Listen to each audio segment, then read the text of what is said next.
The Committee on State, Federal Relations and Veterans Affairs, to which was referred HCR2, an act applying to Congress to hold a convention for amendments. Having considered the same, report the same with a recommendation that the bill ought to pass. Representative Timothy J. Smith for the committee. The chair recognizes Representative Notter for a motion. Thank you, Mr. Speaker. I'd like to make the motion to table this bill, and I'd like to speak to my motion. No, tabling is a non-debatable motion. Okay. So your motion has been accepted. The motion is to lay the bill upon the table, and the chair would recognize Representative Hess for parliamentary inquiry. No, not that I have.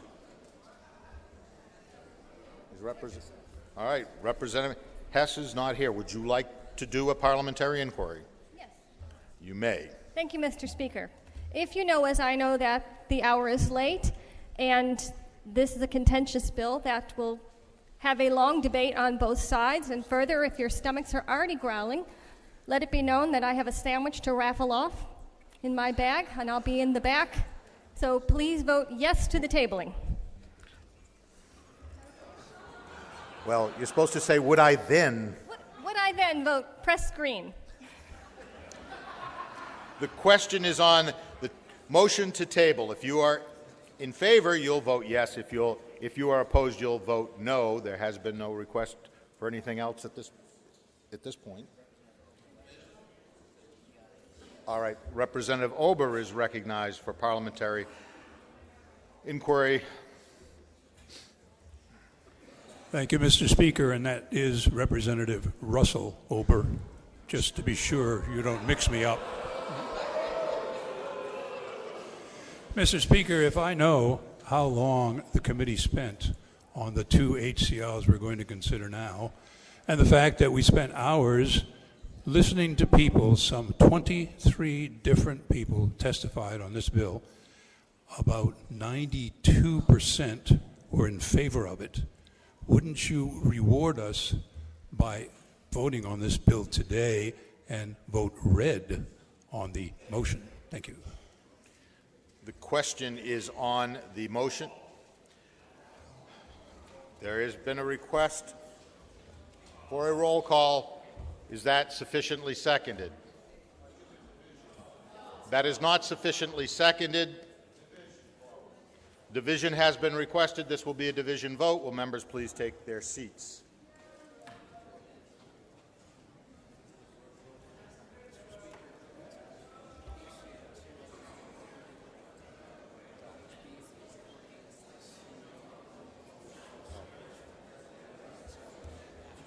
All right.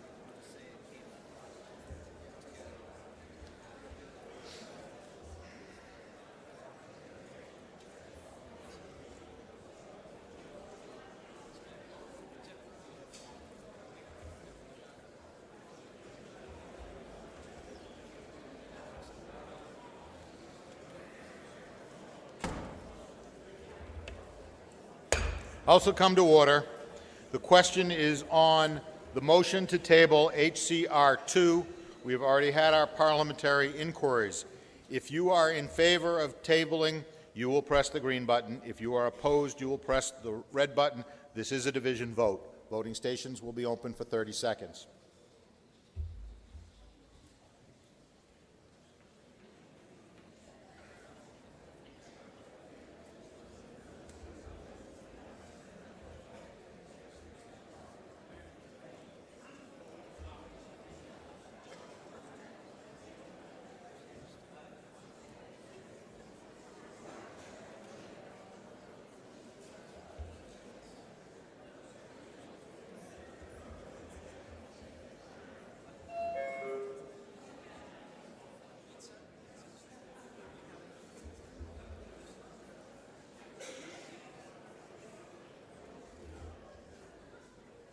If all members voted who were here when the question was put, House will attend to the state of the vote. There having been 156 votes in the affirmative, 170 in the negative, the motion fails.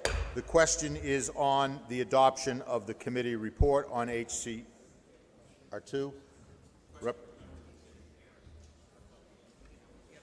We have a debate. There are actually only 3 people signed up, so hopefully it'll be a... No.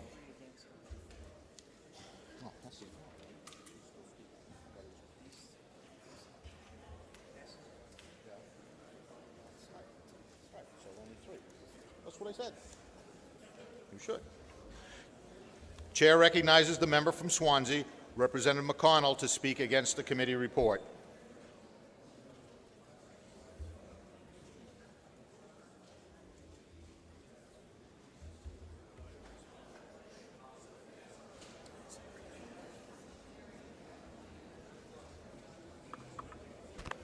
Thank you, Mr. Speaker.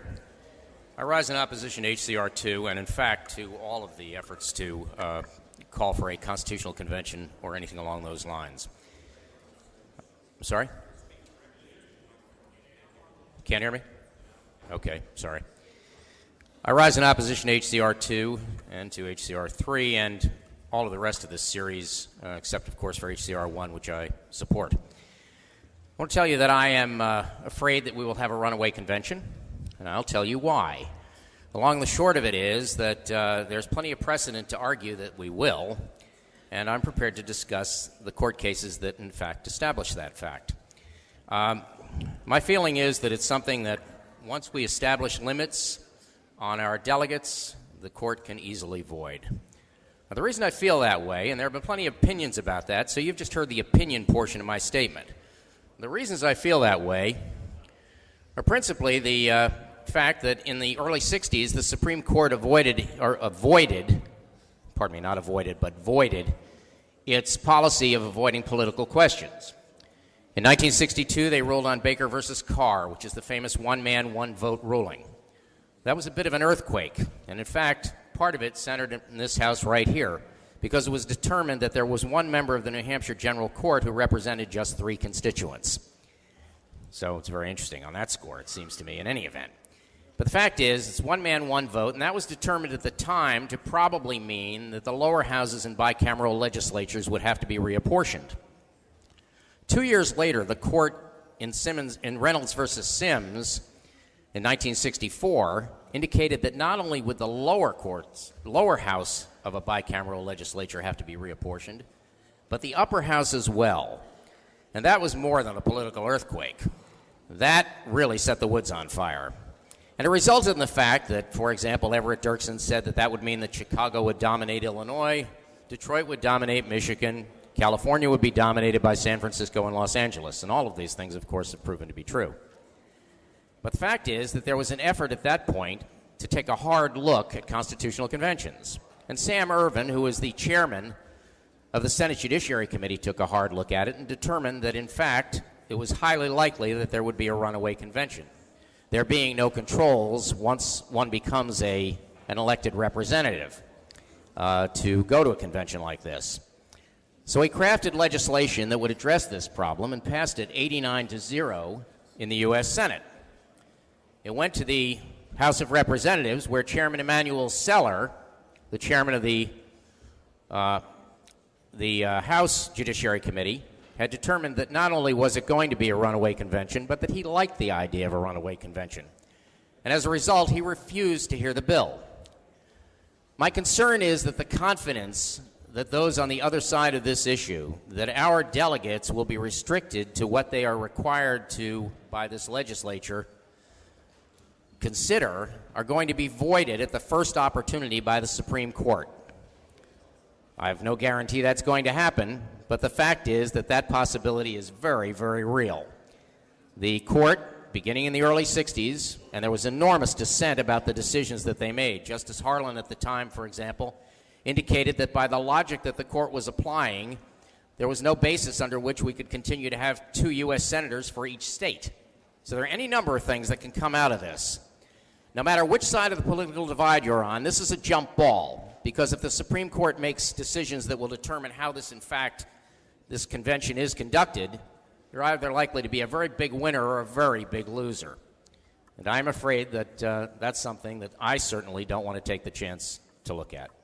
So I would like to see these defeated.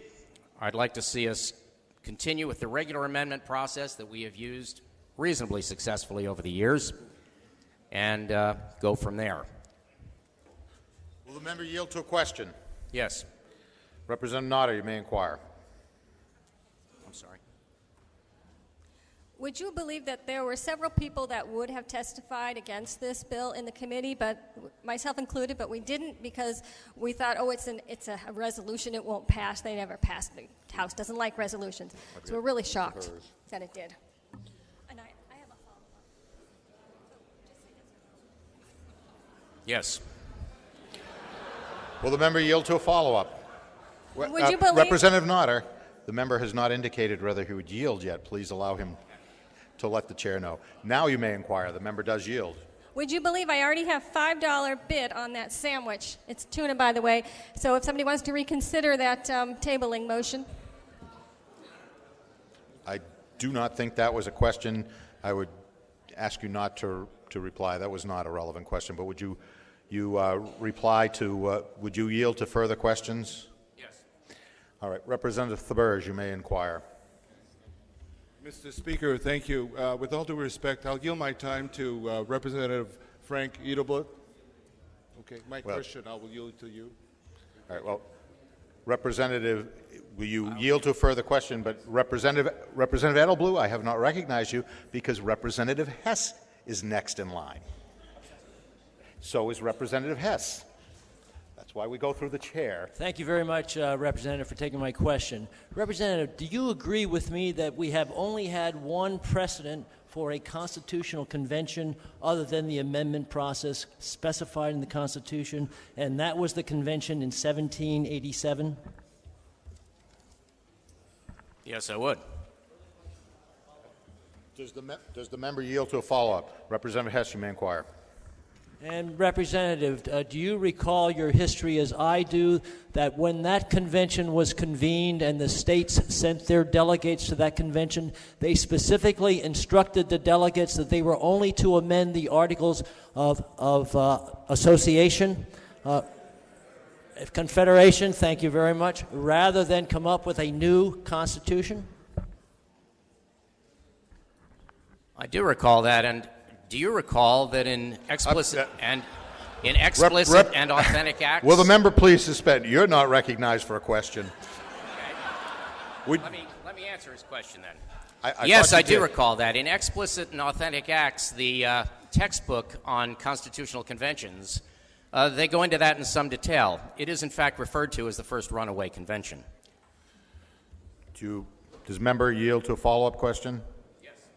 Member yields. Representative Hess, you may inquire. Thank you, Representative. And do you agree with me that every one of those state delegation convention delegates violated the instructions they received from their states and voted in secrecy and established the United States Constitution without any consequences? Yes, I do. And in fact, James Wilson, who was the only signer of the Declaration, who was not only there but also at the convention, at the U.S. Constitution Convention, where we signed the actual Declaration of Independence, indicated that, and he's one of the arguments, in fact, that the Supreme Court will say, once you send a delegate, he's on his own, he can do what he needs to do, has indicated exactly that in fact you cannot restrict a delegate once he is elected and a representative of the states to go to a convention like this, because in fact that greatly limits his ability to be effective. Would member yield to a further question? Yes. Representative Edelblut, you may inquire now. Thank you, Mr. Speaker. Representative from Swansea, you indicate that you prefer the existing process over the Article 5 processes being proposed under HCR2. That existing process would be that the Congress is proposing amendments to the Constitution, which are then sent out to the states for ratification. So what you're saying is that you trust the federal Congress more than you trust the state legislators who are sitting in this room? The difficult aspect of that is that there are many outside parties involved in this. I don't recall that anybody in this room, at least I, have not received any letters or any packages from outfits opposing the convention. But I've received quite a number from those people who are. They seem to be well-funded, they seem to have an agenda, and I suspect it isn't mine. Chair recognizes the member from Londonderry, Representative Baldessaro, to speak against the committee report. Thank you, Mr. Speaker. Fellow reps, I'll wake you up when I'm done. I was hoping that this here was tabled because I have almost 9 years of hearing this stuff on Constitutional Convention. Did I tell you I was for it before I was against it? As a chairman, yeah, I'm guilty. I supported a balanced budget amendment. Where was I wrong? When I started educating myself a little bit more, because you all know, when you got people, person after person coming in, then you try to decipher through the BS. What is BS and what is fact? And you're going to hear people coming up here and going to tell you that, oh, no, they can't do that. No, that's not going to happen. Look at the past. You just heard some good questions here from Representative there a few minutes ago from, I think, leadership. I'm not sure who's on leadership, but I thought it were very good questions he asked. This here, there were no rules of the process. New Hampshire can say in 1933 there was I think one of the reps showed me there were some laws that were put in place here for New Hampshire for a constitutional convention, but there were no rules for a convention of the states. Right now, if you look at the bill, this is applying Congress to hold a convention for amendments. Now, applying to Congress, the bill itself, now I was there for the exec for the first two, but I was not there for the other ones because I introduced right to work. And being a good committee that we are, it went forward and this passed. But if you look at the heading is even incorrect that passed our committee because the heading says applying to Congress to hold a convention for amendments. But if you read in the bill, it talks about one subject, not amendments, amendment on Citizens United. Now, Citizens United, what's that about? We're all familiar with the Supreme Court decision there a few years back. Citizens United there, if you remember, and some of us, like myself, are brain dead. I was in the Marines in other areas doing my job for the, defending your Constitution, which is mine too, and I carry them all the time. But anyways, Citizens United leveled the playing field. A lot of people don't think that. But when I was on the outside looking in, as a Marine, I seen the media controlling the elections. I seen the unions controlling the elections. I seen George Soros dumping billions of dollars in elections and in media and other stuff there. Now you look at what's going on when that Citizens United passed. When my family had a corporation, it was a family corporation. Who is the government to tell me or our family how we'll invest our money? If it's a public company, different ball game. Connecticut made laws on corporate treasuries, okay? We want to change the Constitution because we don't like what's going on. There's a balanced budget law in Washington. They're not even complying with that. Our president for the first 4 years didn't even have a budget. What makes us all think that if we amend the Constitution, we put this convention together with no rules, that it's going to come the way we want it? Everything's going to be peaches and cream. We're going to love life. But if you look at the history of the country, 3 or 4 people walked out of the convention. If you look at the history there, you'll see a vote was passed to go without them. If you look at the history, they were there for one reason and then went another way. If you look at the history, there was a compromise on slavery and other things that had gone on that should have never happened. I have concerns okay, on a runaway convention. Many of us do.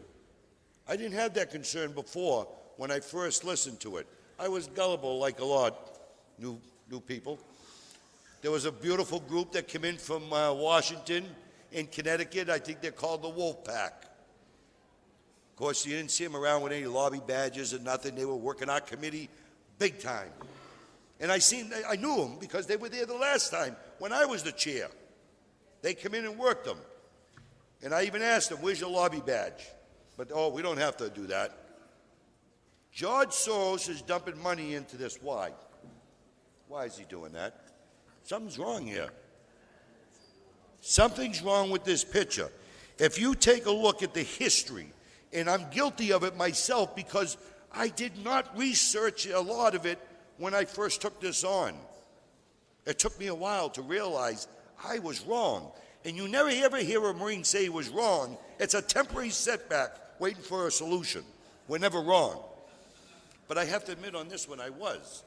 So I'm asking, right now, Republicans are in control. If this is to go on tomorrow or the next day or next year, we pick the delegates. If it goes on in a few years down the road, and let's say in 2035 the Democrats take back the House, and it goes on, okay, then they pick the delegates. So the bottom line is, it's the luck of the draw.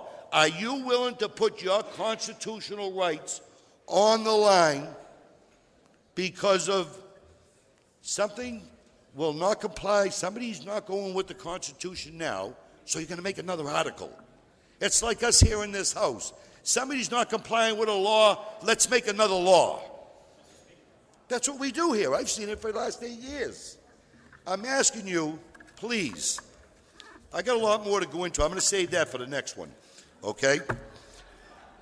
I'm going to ask you, please, take a look at your, open up the book. I'm sure you're all like me and carry to New Hampshire in the U.S. Constitution, because I'm not the smartest one in the House, I'll tell you that.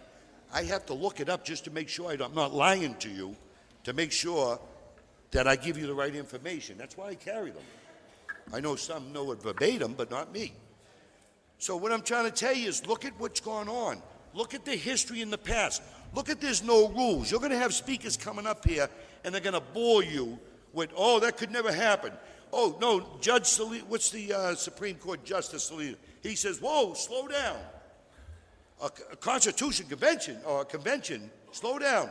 Look at other Supreme Court justices that said, hold, slow down. But they're all going to tell you when they come up here, oh, no, they made a mistake. You've got other law professors saying, no, there's no rules. You should not do this here. Because even though Article 5 is in place, there's two forms of an Article 5. The Congress, anytime, if it's that important, can do an amendment. So you have to understand what you're really getting into before you vote on this here. And please, don't be ignorant like I was, because I have to admit I was. I thought I had the answers until you research the history. But I'll be back and I'll educate you more next one. Thank you. Does the member yield to questions? One question. Representative Notter, you may inquire. Can't change your mind. Thank you, Mr. Speaker. Thank you for taking the question. Would you believe that recently Utah, Montana, Indiana, Virginia, and Arkansas rescinded their call for an Article 5 convention? The issue is near dead in Colorado, sinking fast in West Virginia and Mississippi, and is on the ropes in Missouri, Oklahoma, and opposition is growing in Utah, Arizona, North Dakota, Wyoming, and hopefully New Hampshire. I agree with you 100%, and actually I had a list somewhere, but on the next HR I'll find it, because I'll even read off all the names of the professors and everyone else of the Supreme Court justices once I find it in my notes. Representative Baldessaro, I think you answered the first question. We yield to the second. Yet, Mr. Speaker, but thank you. Will you yield to the second question? Representative Notter, you may inquire. And do you think that with billionaires like George Soros and Michael Bloomberg seeking to rewrite the Second Amendment, opponents have already seen that this push is a perfect way to plunge our Constitution into a chaotic backroom debacle? Did I say that in the question? No, I think that there's something wrong when I see the money being dumped into this convention of the states or a constitution or this convention, something's wrong. Why are they dumping all this money in there? Be careful. Chair recognizes the member from Manchester, Representative Timothy Smith, to speak in favor of the committee report. Thank you, Mr. Speaker. I'll try not to let my comments run away from the bill. Mr. Speaker, HCR2 passed in committee by a strong bipartisan vote. The committee was so confident that it placed this bill on the consent calendar. The committee recognizes that the integrity of our national elections at the federal level is in a state of crisis due to the saturation of money into the process. Recent Supreme Court decisions have codified this problem into case law. Conservatives call it crony capitalism.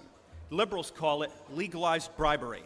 Both are pretty accurate descriptions of what's going on down in D.C. A recent GSG poll found that 96% of Americans support the idea of reducing the influence of money in politics. I'm very sad to hear that the previous speaker is not among that 96%. Let's also not forget that here in New Hampshire, over 50 cities and towns have passed resolutions at the municipal level by huge margins instructing us here to do something about this problem. This is an unprecedented level of public support that is unparalleled on any other political issue. Restoring free and fair elections is a completely cross-partisan problem. People on the left don't want the Koch brothers or the megacorps buying out elections. Well, people on the right don't want George Soros or the labor unions buying elections. Well, guess what, people? Me and 96% of the voters, and I hope most of you, don't want anyone buying our elections. We have an increasing dysfunction down in Washington, D.C. over the last couple of decades, and the reasoning is simple.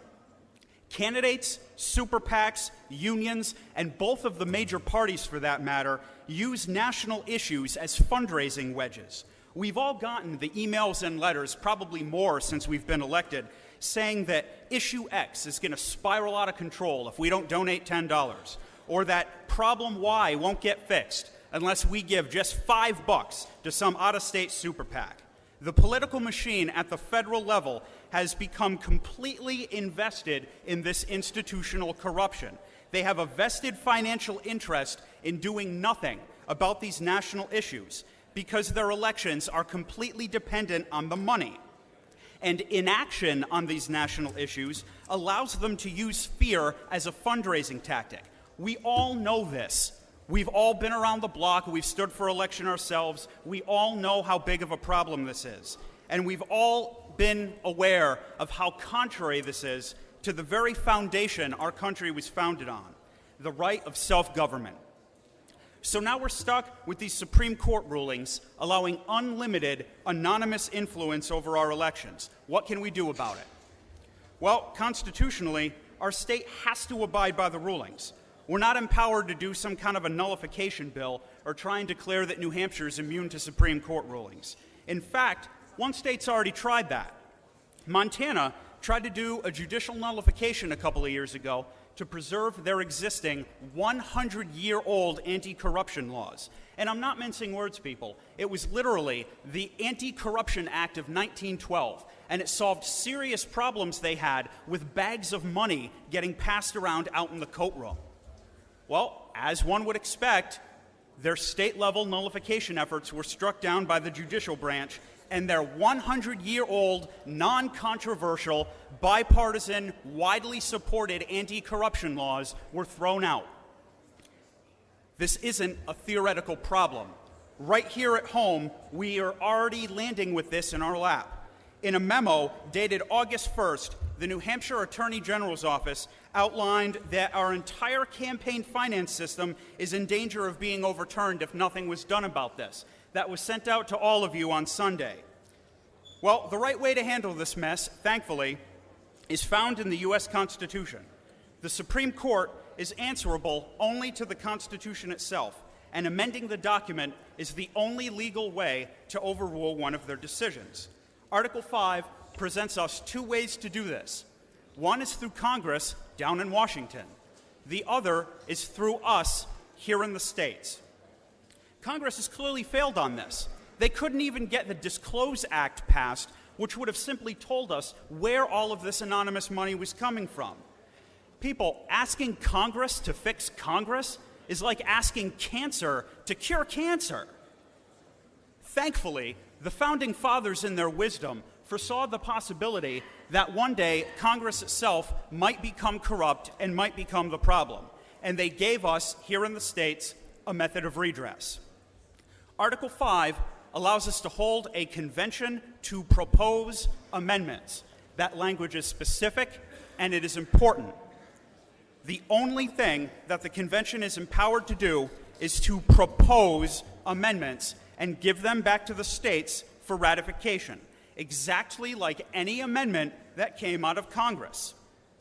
Any amendment that comes out of an Article 5 convention still needs to be ratified by 38 states in order to become official. In fact, every single member of Congress, every single one of them, has the exact same power as an Article 5 convention every time they show up to work in the morning. The power to propose an amendment for approval by their respective body and then send it back to us in the states for ratification. Now, we have to be clear about this. The phrase constitutional convention that we heard earlier today and probably in some of the literature you've been sent appears nowhere in either Article 5 nor in HCR2.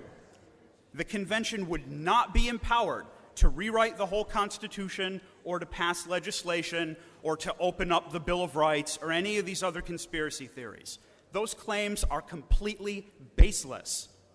We have a federal convention every 4 years. It's called the Electoral College, and not once in our history has that Electoral College ever exceeded its mandate.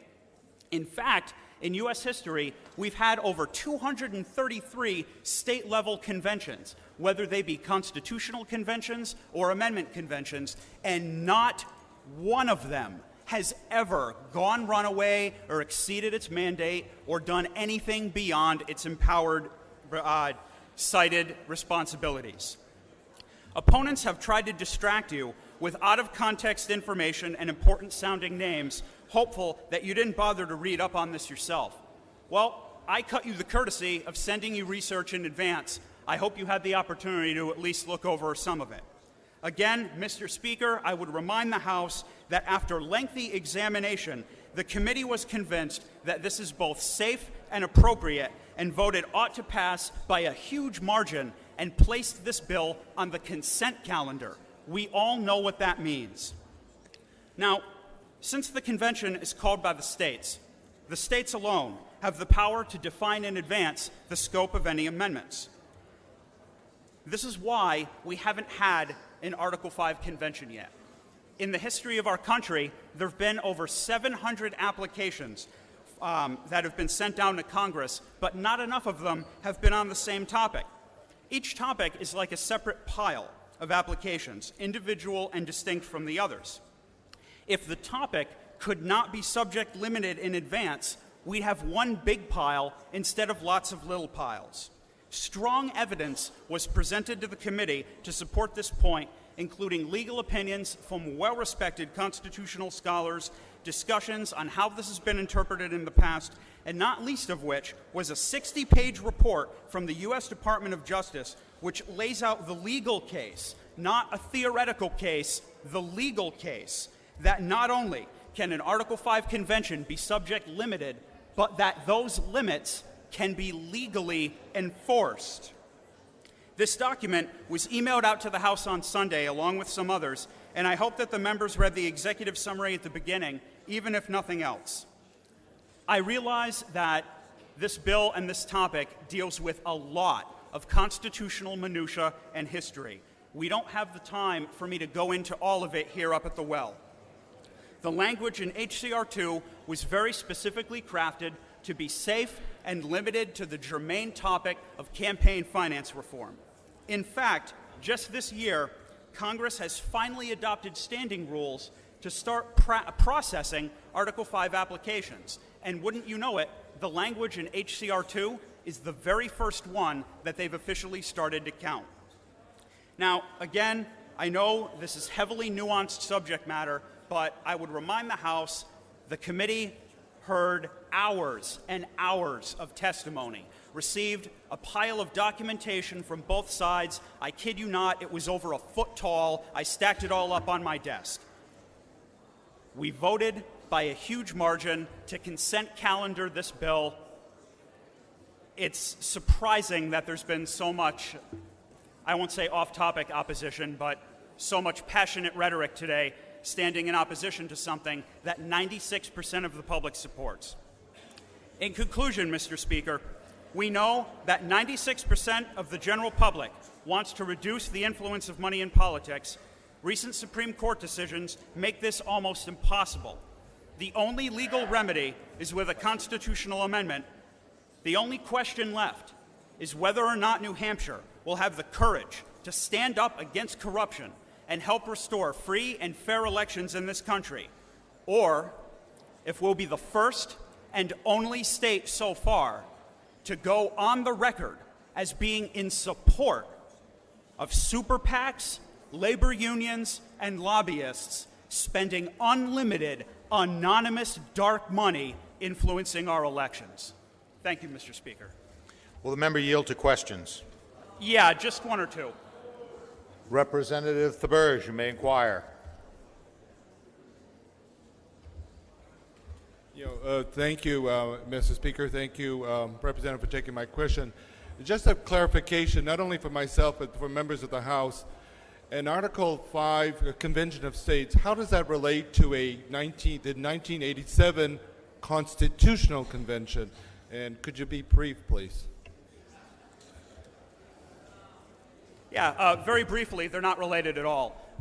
The House was presented some misinformation a few minutes ago. The 1787 Constitutional Convention was absolutely nothing like an Article 5 convention. The 1787 convention that gave us our Constitution was called by Congress, and the states sent delegates with specific instructions to see if there was some way that the Articles of Confederation could be saved. There was no mechanism in the Articles of Confederation to amend the document. All of the delegates were empowered to come up with whatever solution they thought was best. The idea that the Founding Fathers operated illegally, I find patently offensive. The Constitution of the United States was not an illegally drafted document, and I hope that you share my contempt for other suggestions to the contrary. Does the member yield to a further question? Member does not yield.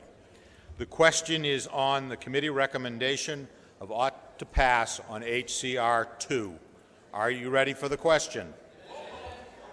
A roll call has been requested by who? Representative Tim Smith requested the roll call. Is that sufficiently seconded? It is sufficiently seconded. This will be a roll call vote. Members will take their seats.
Best I can do.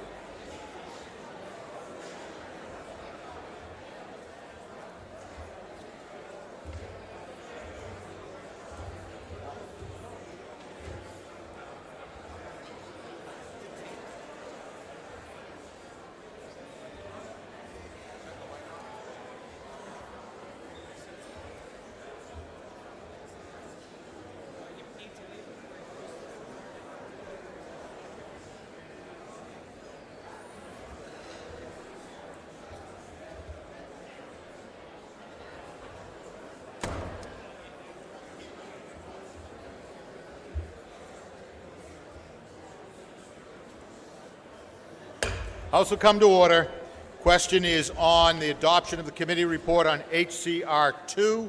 This is a roll call vote.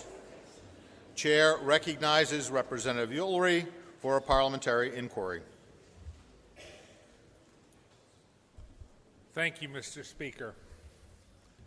Mr. Speaker, if you know, as I know, that Article 5 is part of the United States Constitution, and if you know that the states have a role to play in the Constitution, the creation of the laws under which we must operate, would you not then push the green button to allow New Hampshire to have a voice in any constitutional convention that comes forward so that we may represent our people fully? Thank you, Mr. Speaker. The question is on the committee recommendation on HCR2. This is a roll call vote. If you are in favor, you'll press the green button. If you are opposed, you'll press the red button. You press the red button. Voting stations will be open for 30 seconds.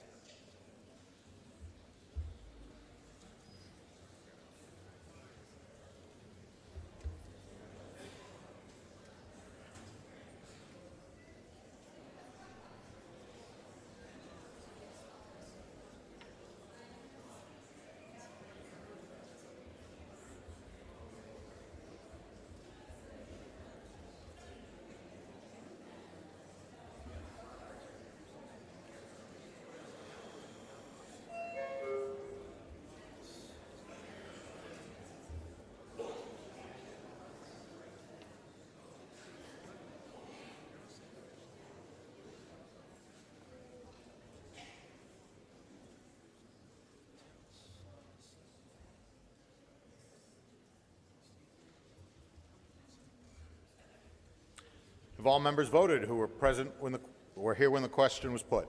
House will attend to the state of the vote. There having been 181 votes in the affirmative, 134 in the negative, the committee report is adopted.